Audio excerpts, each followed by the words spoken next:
Sir YCP ప్రభుత్వం వచ్చిన 2019 నుంచి 24 వరకు అభివృద్ధి విషయంలోకి వస్తే ఏమైనా అభివృద్ధి చెందిందా సార్?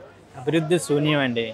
ఎందుకంటే పాపం యువత చదువుకొని ఇతర రాష్ట్రాలకి వెళ్ళిపోతున్నారు. ఎందుకంటే ఈ రాష్ట్రంలో చదువుకున్న వాళ్ళకి ఉద్యోగాలు లేక వాళ్ళు వేరే రాష్ట్రాలు పక్క దేశాలకి వాళ్ళు వెళ్ళిపోవడం జరుగుతుందండి. అలాగే ఈ వ్యాపారస్తులు కానివ్వండి, కనీసం కూలి పని చేసుకున్న వాళ్ళకి కూడా ఇక్కడ కూలి పనులు దొరకటం లేదు. ఎందుకంటే ఎంతసేపు సంక్షేమం అని చెప్పి అప్పులు చేసేయడమే కానీ ఈ ఏదైనా అభివృద్ధి చూపించి దాని మీద యువతకు కానీ ఉద్యోగాలు కానీ పనులు కల్పించే యోచనలో ఈ ప్రభుత్వం లేదండి. ప్రతి వాళ్ళు కూడా రేపు జూన్ 4వ తారీఖు ఎప్పుడు వస్తుందా, శుభవార్త ఎప్పుడు చెందామా అనే ఆశతోటే అందరూ కూడా చూస్తున్నారండి.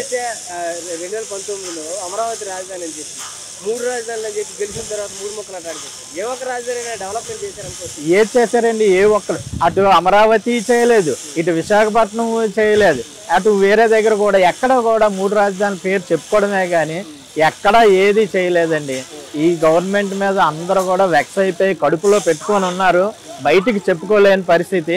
ఎందుకంటే ఎవరైనా చెప్పితే ఏ రకమైన ఇబ్బందులు వస్తాయా అని చెప్పి అందరూ కూడా రేపు జూన్ 4వ తారీఖున అయితే ఎదురు చూస్తూ ఉన్నారండి. ఏదైతే సంక్షేమ పేరుతో వేల కోట్ల రూపాయలు ప్రజలకు పంచాము అంటున్నారు. ఓన్లీ సంక్షేమ ఫలాలు ఎంతవరకు అందుతున్నాయి? ఒకవైపు ఇచ్చి రెండో వైపు లాగేస్తారు కదా. సంక్షేమం కూడా వాళ్ళు చెప్పినట్టు అందరికీ అందట్లేదండి. ప్రతి ఒక్కరికి అందట్లేదు. వాళ్ళు ఏదో ఒక 100లో ఒక 60% మందికి అందుతున్నాయి. వాళ్ళకి కూడా ఈ కరెంటు బిల్లు ఎక్కువైపోయిందని చెప్పి, అలా ఇంటి పన్ను ఎక్కువైపోయిందని చెప్పి ఇచ్చే వాళ్ళకు కూడా తీసేయడం జరిగింది. వాళ్ళందరూ చాలా బాధపడుతున్నారండి. ప్రజలైతే చెప్పుకోలేకపోతున్నారు.